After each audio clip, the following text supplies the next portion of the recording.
Welcome to Winston's cellar. Relax, listen, enjoy.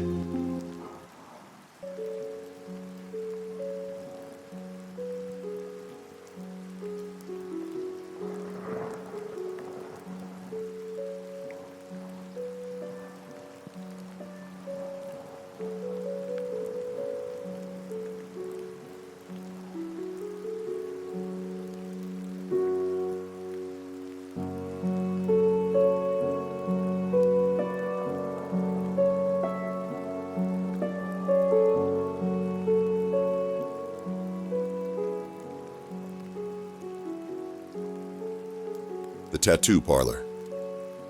Go to any tattoo parlor in the city of Calgary and make a point of entering through the back door. Tell the proprietor that you need a tattoo and tell him to hat the regular ink won't do. Ask him for what he keeps in the basement. Even if the building doesn't have a basement, even if the tattoo parlor is already in the basement, he will lead you to a metal door in the western wall and open it. The stairway beyond it is dark, and it will get darker when he closes the door behind you. Climb down the stairs slowly. You will find yourself in what appears to be a filthy, unlit copy of the room upstairs. Wait patiently for the owner to come out of the back. He will be a gaunt man with no eyes. Tell him you want a tattoo and tell him the regular ink won't do. He'll smile and silently lead you into the workroom. There, he will invite you to take a seat, and then he'll begin to give you your tattoo. When you leave, your tattoo will be whatever you asked for, simple and mundane. However, within a week it will become infected, and boils will sprout on your skin in a strange, disturbing shape. Sketch this shape on a piece of paper. It's your piece of the puzzle, and when the rest of your Atman arrives, you'll need to piece it together. The trailer. There is a trailer park in Crowfoot, or was the last time I was there. Should it remain in whatever year you're reading this, go there. Close your eyes and begin to walk. Let your mind wander. Concentration is anathema. You will feel something sliding into your mind, coiling around your thoughts. Let it. It will begin to guide your feet, and before too long, you will find yourself in front of a trailer. It will be, regardless of what time it was when you arrived, dusk.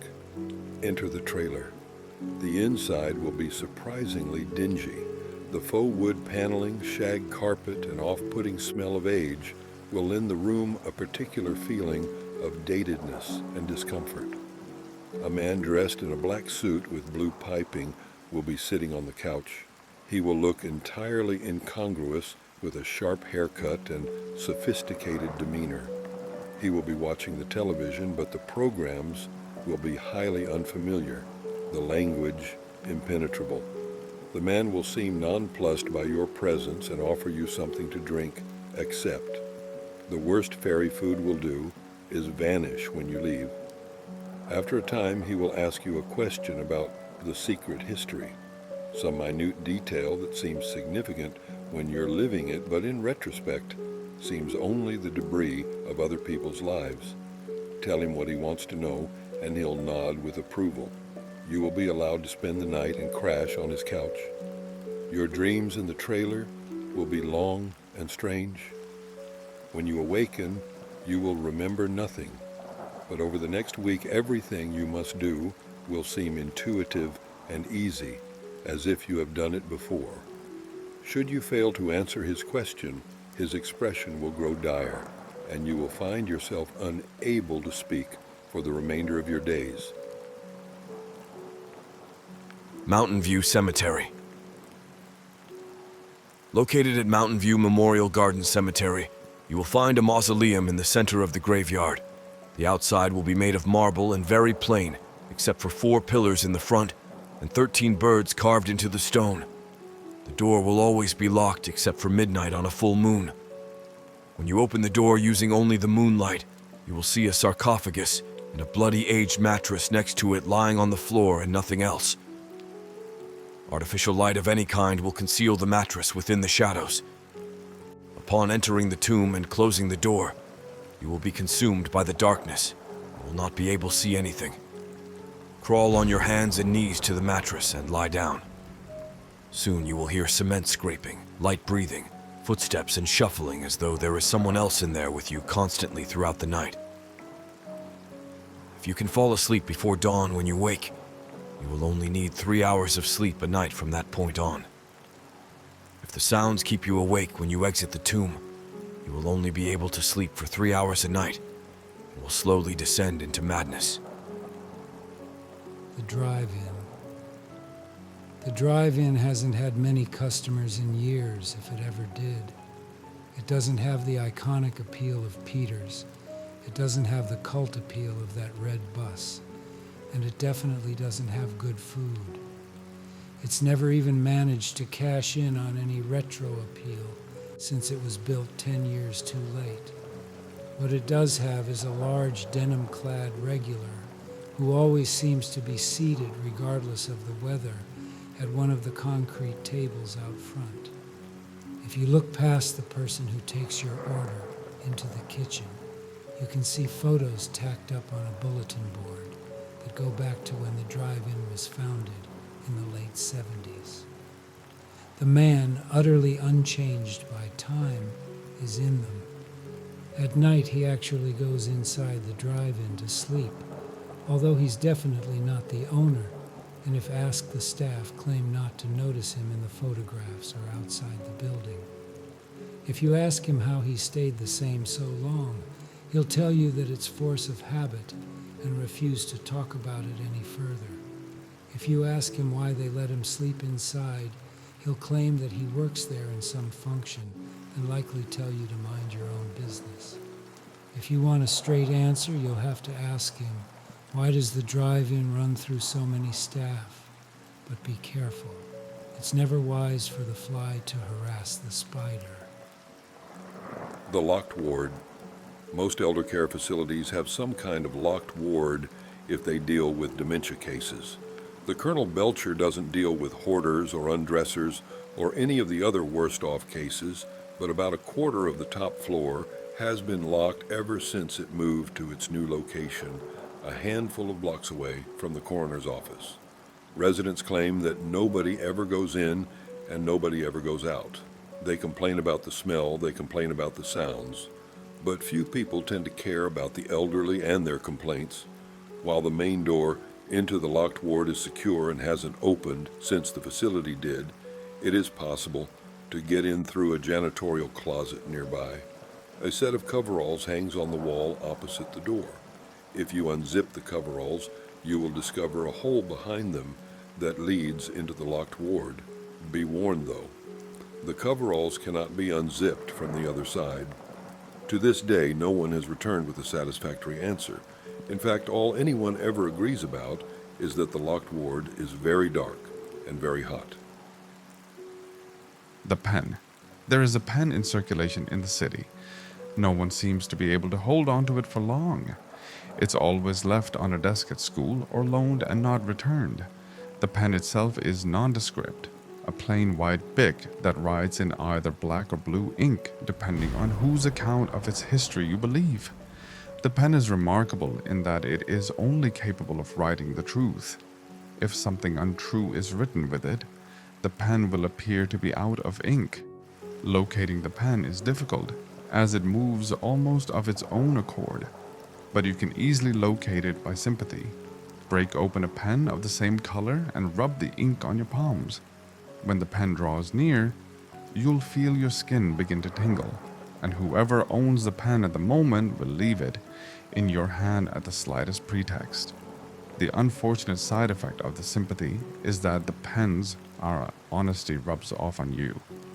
The only rule to observe when using the pen is to never engage in automatic writing, sketching, or any other idle activity. Your hand will be compelled to reveal things your mind ought to hide. The flowers. There is a species of flower that only grows on public land in Calgary. Any flowers transplanted anywhere else will die in seconds. The plants are plain, white flowers streaked with blue. They have shot, thin stems and no fragrance. The flowers are always warm to the touch and can only be found in late spring. If you find a patch of them growing beneath a tree or in the shadow of a municipal building, pick them immediately. Never carry them next to your skin.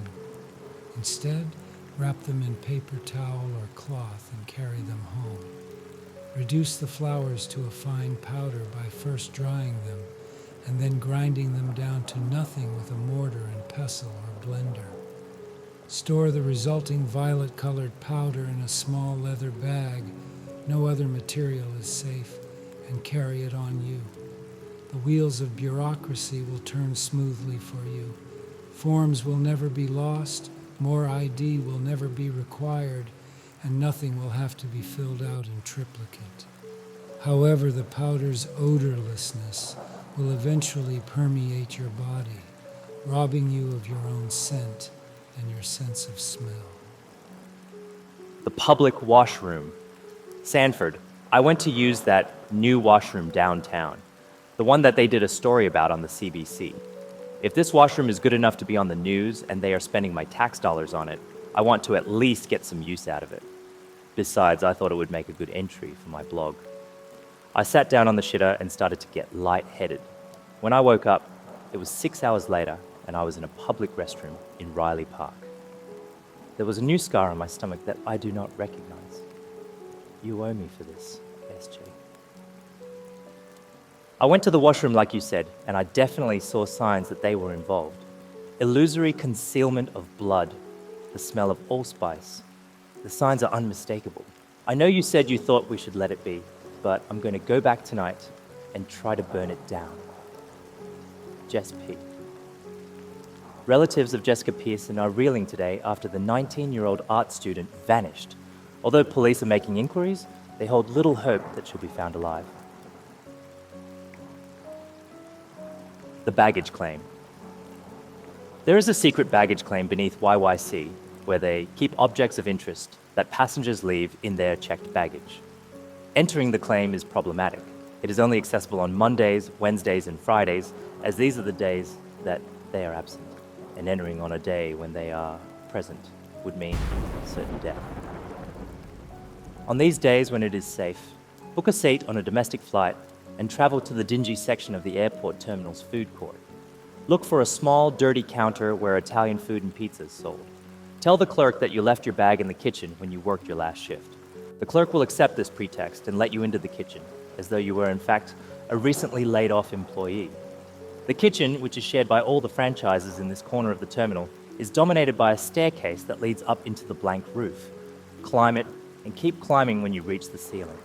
You will emerge in a vast and empty copy of the baggage claims downstairs, inhabited only by still figures made of plaster. Pilfer what you find valuable and notable from the baggage that is kept here, but only take with you what fits in your carry-on bag and what will pass safely through airport security.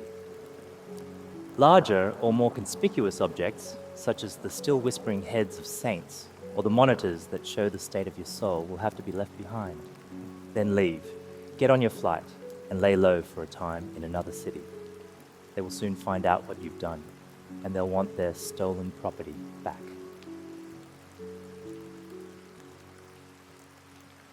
The pub. There is a faux English pub that has operated for decades under various names and ownerships, although it never remains profitable for long. Something about the place fills normal people with unease. The echoes are of no concern to those that know they exist and are prepared. To ensure your safety in the pub, bring with you a solution, dandelion and lemongrass, about a half-litres worth. Thanks, Jess.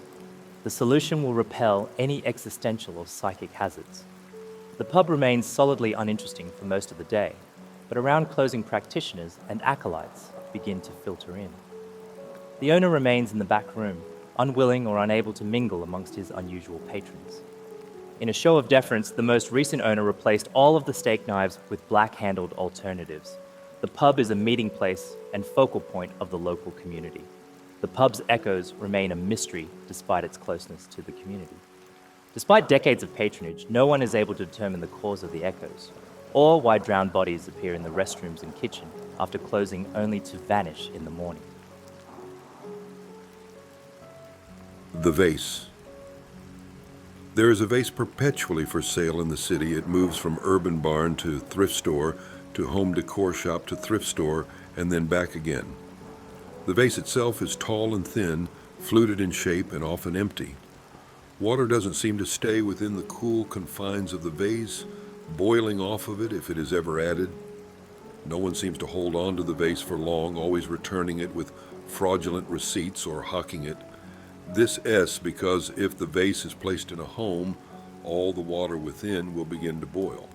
If not removed promptly, the vase will make more water burn, ice will melt, sweat on the skin will begin to heat, and other more discrete forms of water will become agitated. After around 13 hours, water in the human body will begin to boil too, killing whoever is in the home in short order as the water in their bodies boils off and their skin is seared. After the vase has claimed a life, all the water immediately condenses as if it had never evaporated. To date, the vase has been used to assassinate 16 prominent individuals, including 3 members of Parliament and 5 practitioners. The drive-in. The drive-in hasn't had many customers in years, if it ever did. It doesn't have the iconic appeal of Peter's. It doesn't have the cult appeal of that red bus. And it definitely doesn't have good food. It's never even managed to cash in on any retro appeal since it was built 10 years too late. What it does have is a large denim-clad regular who always seems to be seated regardless of the weather at one of the concrete tables out front. If you look past the person who takes your order into the kitchen, you can see photos tacked up on a bulletin board that go back to when the drive-in was founded in the late 70s.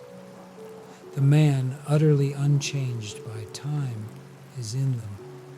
At night, he actually goes inside the drive-in to sleep, although he's definitely not the owner, and if asked, the staff claim not to notice him in the photographs or outside the building. If you ask him how he stayed the same so long, he'll tell you that it's force of habit and refuse to talk about it any further. If you ask him why they let him sleep inside, he'll claim that he works there in some function and likely tell you to mind your own business. If you want a straight answer, you'll have to ask him, why does the drive-in run through so many staff? But be careful. It's never wise for the fly to harass the spider. The tobacconist. Despite campaigns against it and a law against displaying tobacco products, the tobacconist's on Center Street has remained open and apparently prosperous. Although they do good business with their usual stock, what makes the shop notable is the contents of 3 numbered jars located at the back of the building, in the back room. In order to sample this unusual product, you must come equipped with a mixture of the following: many-flowered yarrow, prairie smoke, tall larkspur, and purple-stemmed aster ground in equal proportions into a thin powder. The owner of the shop will accept this gift as a sign of good faith and proof that you are a fellow traveler. Ask the store owner for a sample of his private reserve and tell him which of the 3 jars interest you. Jar 1 contains a potent hallucinogen that will permanently transport you to the dream city below. All the usual routes will be closed to you and your body will remain catatonic in the back of the shop. Jar 2 contains a thick, smooth cherry tobacco that will burn out your lungs, your heart, and leave you totally hollow. Jar 3 contains a light, sweet substance that will leave you unconscious, and your dreams will be of a pivotal event in the secret history. Never return to the shop. The tobacconist will make inquiry, Sidzik, and discover that you are not, in fact, entitled to his smoke.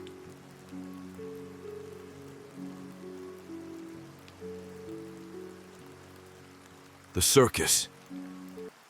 There are many things underground. The cannibal mound builders village in Nose Hill Park, DK's bookshop, the Black Room, and the circus. The circus is the kind you've only seen in movies or television shows. Animals, clowns, jugglers, trapeze, and a freak show. While these entertainments are benign, broadly speaking, the Midway is fraught with hazard and the potential for great gain. To get to the circus, wait until dusk and close your bedroom door. Say, life just seems so gray. At the exact moment the sun crosses the horizon, open the door and walk through. You will find that your wallet has been replaced with a small bag of washers in different sizes. These are the tokens for the Midway. And broadly speaking, you'll have the same value in tokens as you had in dollars. You will also have a ticket that admits you to the circus itself. Enjoy it at your leisure. The big top and the freak show are corny, but that hardly diminishes the spectacle of seeing them up close. The games on the Midway are strange, not at all as familiar as the circus. Some of them are quite cruel, like a booth where you take aim and throw razors at the deadened eyes of other patrons for tokens, or the booth with the pneumatic cattle stunner. But at the end of the night, you may trade your tokens for prizes. Eternal beauty, genius, musical talent. But if you run out of tokens, you'll find the door back home is closed and you have nothing to do but join the circus. The arcade game. A movie theater arcade in the city contains a machine that has remained, despite all attempts at modernization. Next to the Street Fighter 4 machines and the realistic sniper game sits a simple shooter with vector graphics, executed in green and amber, which depict abstract two-dimensional shapes. When one is shot, it simply changes color rather than disappearing. No one is able to figure out the game's goal, so it sits unplayed and unused in the corner, dusty and ill-kept. In fact, when the arcade went over to tokens from change in the late 90s, nobody bothered updating the machine at all. Find it and start a new game. Shoot the strangely shaped tiles, and watch as their colors flick from green to amber to green to amber. The game is goalless and aimless. What matters is your score. As it continues to increase and the tiles continue to change color, you'll start to feel lightheaded. No matter what you do, do not release the joystick until you feel a hand tapping at your shoulder. Turn to look at the person behind you. You'll find no one there. That night, however, the game will enter your dreams. There will be more colors, however, all the primaries and secondaries, and the tiles grow in complexity and speed. Eventually, it will prove too much for your sleeping mind, and you will suffer a seizure while asleep. When you recover, you will find yourself awake. Machines, from that day forward, will do your bidding. Parking meters will lie for you. Televisions and radios will always turn onto the channel you need to hear, and light bulbs in your home will never burn out. The fruit stand. In spring and summer, the fruit stands come out. Berries, cherries, and Tabor corn sold by the roadside. For the most part, these stands are found near the highway or in the suburbs, places where the owners can find marks who will pay their often inflated prices for fruit that they could find repackaged in their supermarkets. But sometimes, on the equinox or solstice, fruit stands without the familiar blue placards begin to appear in the places of more familiar ones. One of these sells fruits that no local farmer could grow, rare citruses and exotic fruits like lychee and pomegranate. Buy a fair assortment and take them home. Eat whichever one smells the best to you, and close your eyes. You will fall asleep immediately, and your dreams will be of wherever the fruit was imported from. They will be astonishingly vivid, and unlike most dreams, details like text and light switches will behave as they do in real life. Upon awakening, you will feel tired, as if you haven't slept.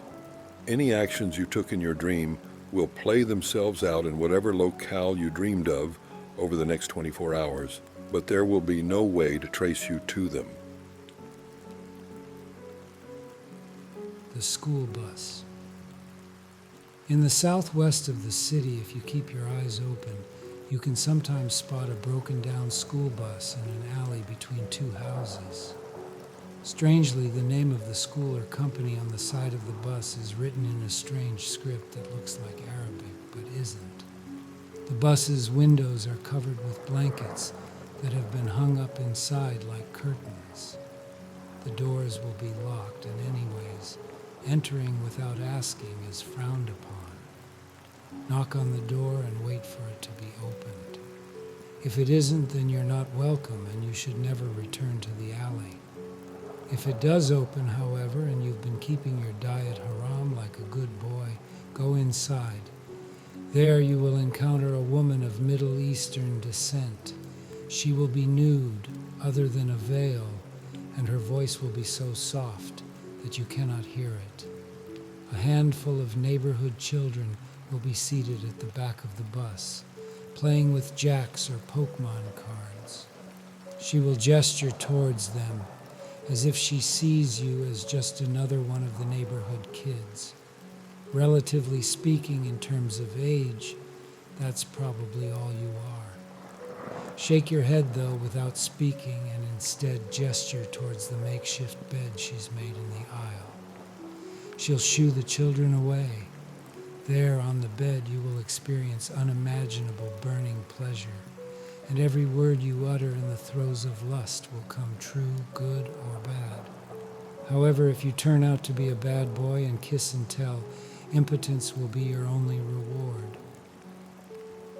The game on the schoolyard of St. Maria Goretti School, the children are occasionally seen playing an unusually intricate playground game.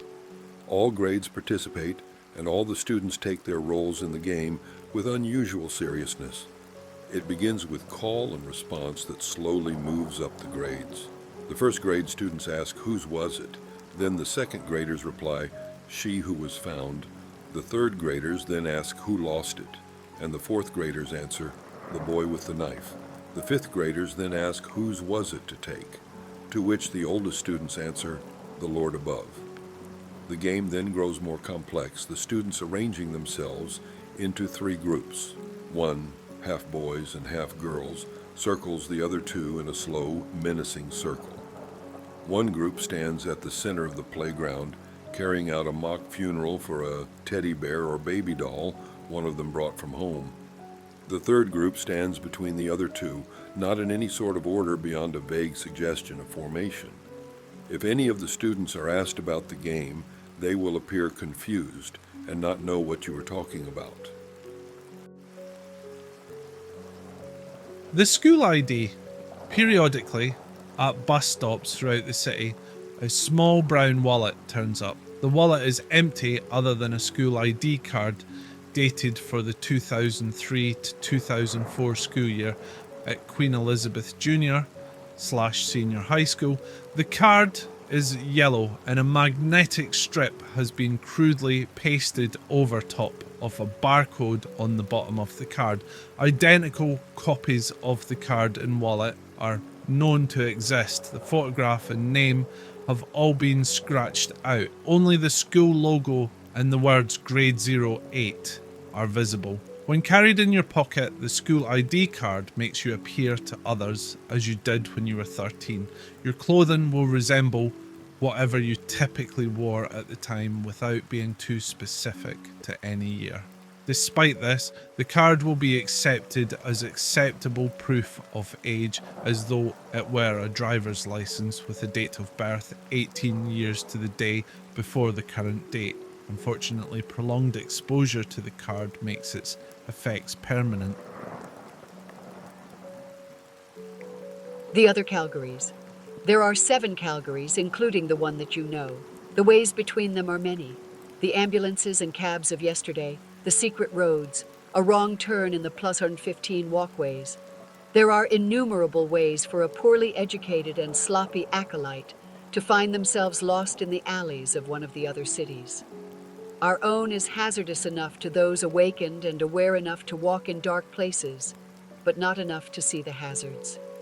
The 6 other Calgarys, the shadows and reflections of our city, are as follows. Old Calgary is the city of the past and is made of the buildings that have been demolished and is navigated by all the roads that have been closed. The dead live here, and they're hungry for your warmth. New Calgary is the city of the future.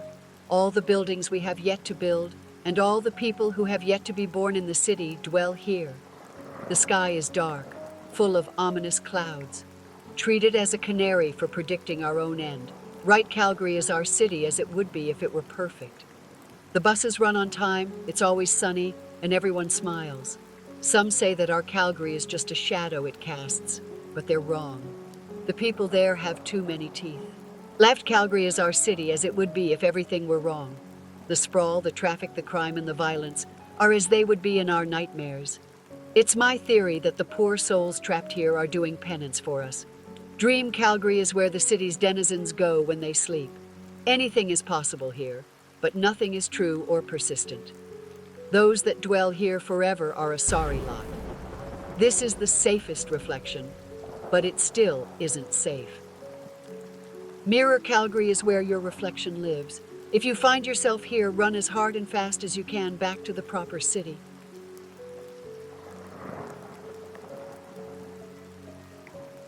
The bus.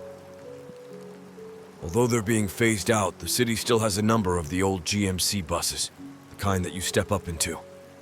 No matter how fully the city replaces them with the newer shuttle buses, at least one of the 30-year-old buses will remain in service. It comes intermittently and at odd hours, but it is possible to bring it to yourself using a simple, albeit highly modern rite. Go to a bus stop and dial the Calgary Transit automated number. Hit 1 and then punch in the number of the stop you're waiting at. Then punch the number 7 repeatedly. The system's pre-recorded voice will grow more degraded and heavy with static with each keystroke, eventually going silent entirely. The voice will eventually croak, "Next bus in 3 minutes," and disconnect you. Within that window of time, no matter where you are, the bus will arrive. The driver never asks for fare, although it is wise to pay regardless. The bus will be empty other than a dozen or so plaster statues posed on the seats, unless they are using it. If they are, disembark immediately. If not, sit near the front and watch as the landscape outside grows blurry and abstract. Before long, you will feel tired. Allow yourself to fall asleep. When you awaken, you will be sitting on a bench at Brentwood Station. From now on, you will always have perfect luck when it comes to catching a bus, and no driver will expect you to pay your fare.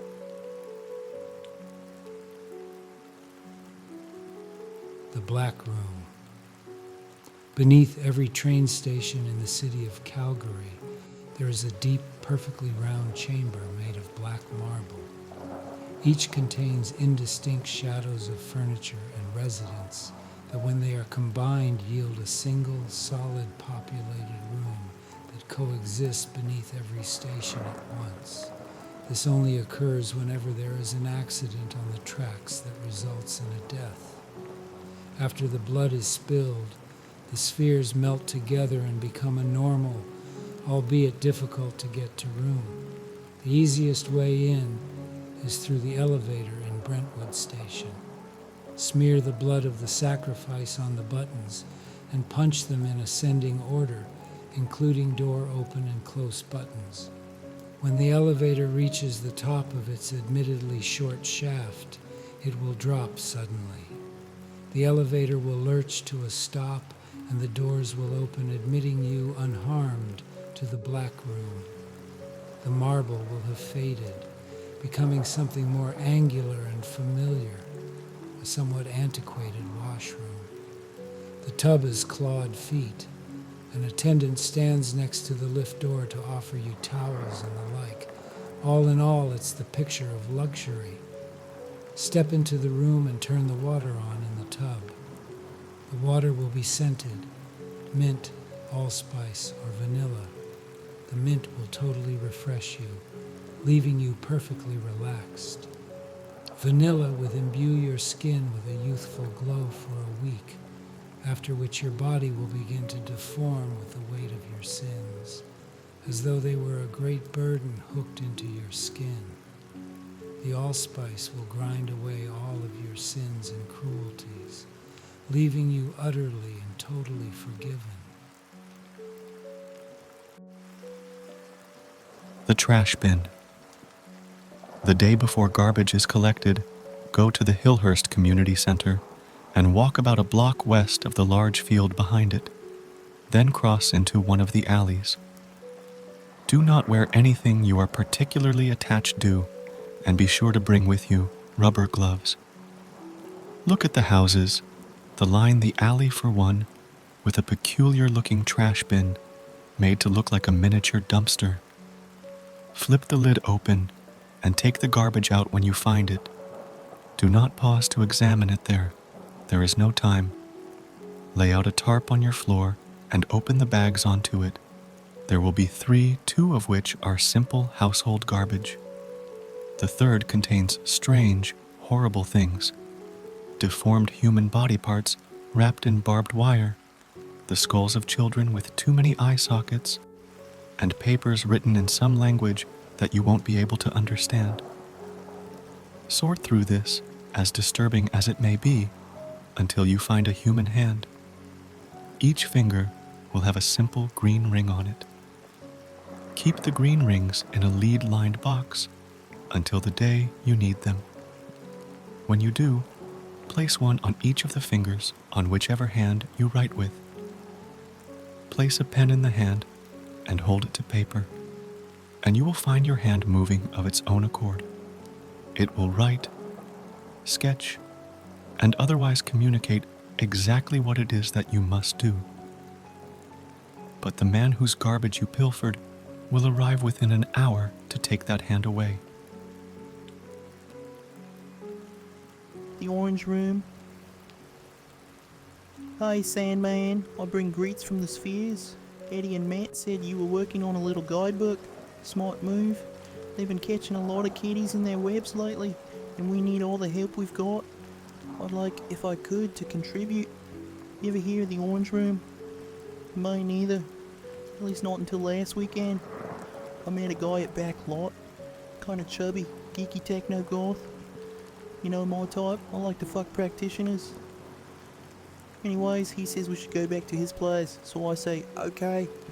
Playing it like I'm some rube, never mind that I've practically moved into Dream, and that anyone who knows anything knows it. So we drive to Dalhousie Station and get on board. When we hit the free fare zone, he begins to count to 100, and when he gets to 100, he presses the help button and holds it until we leave the free fare zone.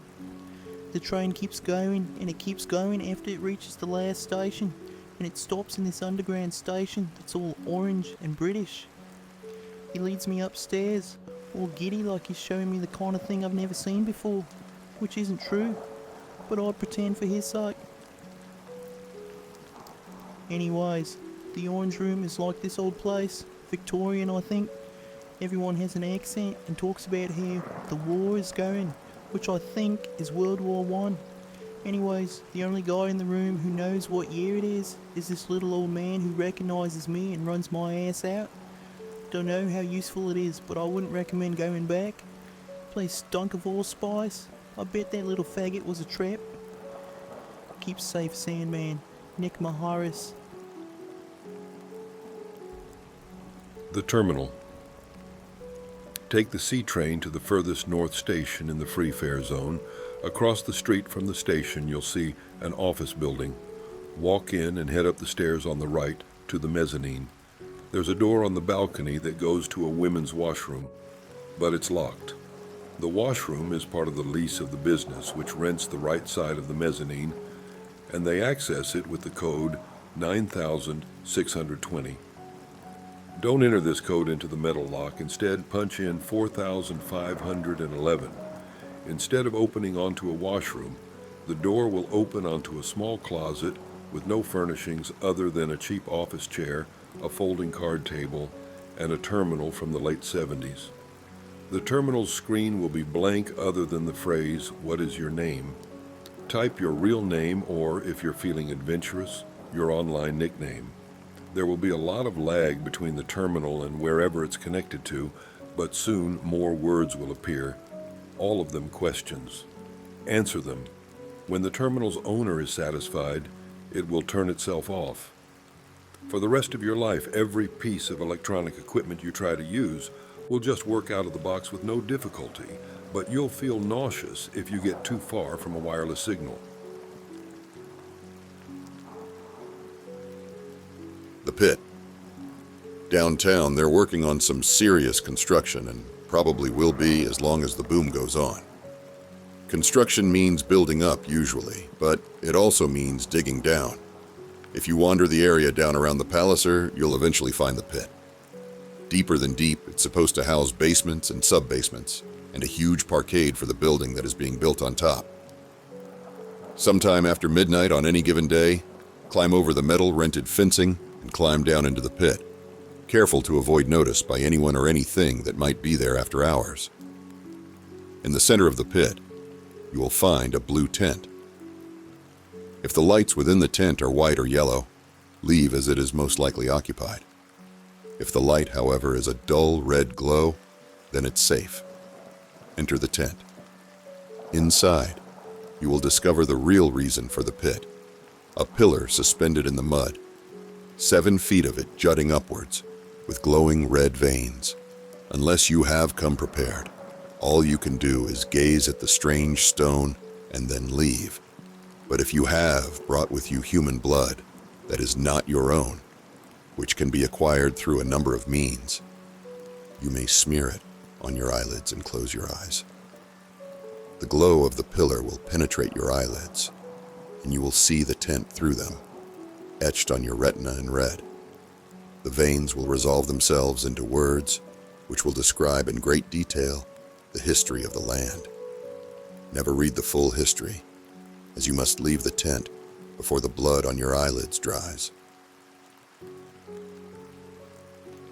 The song.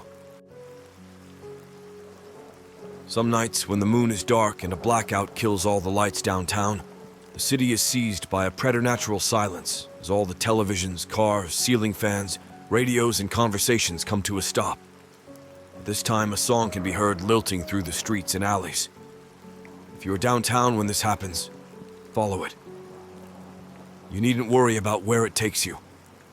The route is chosen carefully for both existential and physical safety. When you finally find the source of the song, it will be a small group of glowing musicians, each about 6 inches above the ground, suspended by nothing in particular. They will be in a large, decaying room on the second floor of a building that normally seems to be in better repair. Their clothing is always reported as being inoffensive earth tones and about 10 years out of style. The music they play is haunting and lilting and rarely corresponds to their instruments.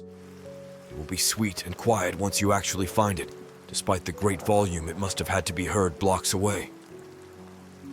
The musicians are fellow travelers who passed away in the last year or two, and their song is meant for the ones they left behind.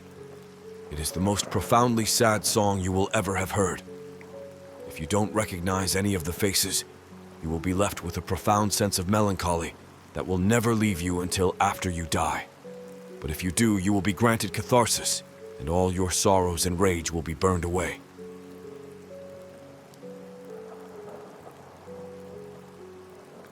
The oven. There is an old house along what used to be the city limit in the north. No one can ever remember where it is better than that, but regardless of whether or not you've been there, you will always be seized by a sensation of déjà vu as you pass by the small brick building. It always appears to be full, with a small family in a modern home. Do not be fooled. Walk up to the door and open it. The inside is much different. It will be as if you have crossed the Atlantic. The architecture and furnishings are old, some of them older than the city. The room is undecorated and very dirty. Thick layers of dust on every surface, cobwebs in every corner. All except for an aging cast iron oven, the kind that burns wood instead of running on gas or electrical power. The room is lit perfectly at all hours, but there is no source for the light. Open the oven. Inside, you will find singed papers. They will tell you things you never knew about your parents, about you too, about why it is that your father never makes eye contact with you. You won't want to know these things, but believe me, it's better to know who you can trust.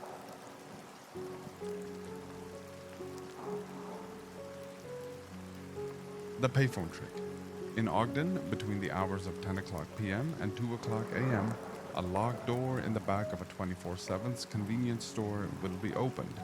During these 4 hours, the third shift clerk will remain behind his counter if he can, leaving spills and other problems to sort themselves out until the door closes of its own accord.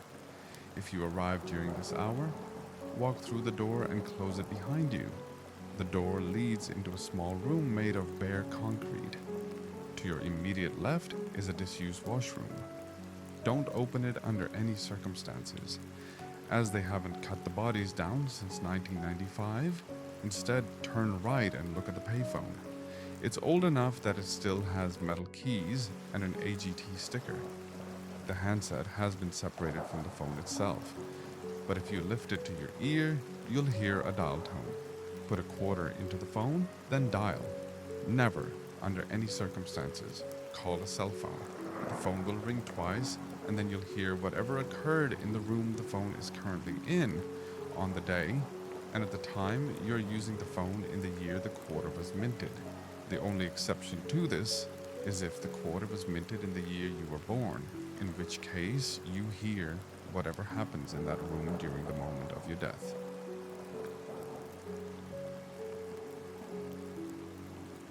The supermarket. There's an independent supermarket in the far northwest. Although it's just as big and well stocked as any of the city's chains, it remains completely and totally devoid of life. There are no workers, no customers, no one. No one seems to question this, as though the store itself is a part of the city's geography that their minds simply smooth over. If you should find it despite the blind spot we all seem to have for it, do not enter without a lemon and an egg. The market is still and silent as a tomb. Proceed immediately to the back of the store and enter the employee break room. Put the egg and lemon in the refrigerator and close it. Say an egg for protein and a lemon for zest aloud, then leave the room. When you return to the store proper, the second layer of illusion will be lifted, and you will see it as it truly is, empty and desolate. The carcass, half gnawed, of a failed seeker will be laying behind the meat counter. He forgot to bring an offering. The blind spot is a defense mechanism. This place is like a Venus flytrap. The shelves will be empty, save for empty boxes and bones, except for one. The herb rack is the best stocked in the city. Exotics and inedible herbs and spices of all kinds, all of them useful in the craft, and many of them extinct, are all sitting in the rack in clearly labeled flasks. Take one and leave. Do not look back, and do not take more than one. There is plenty of room in the freezer aisle.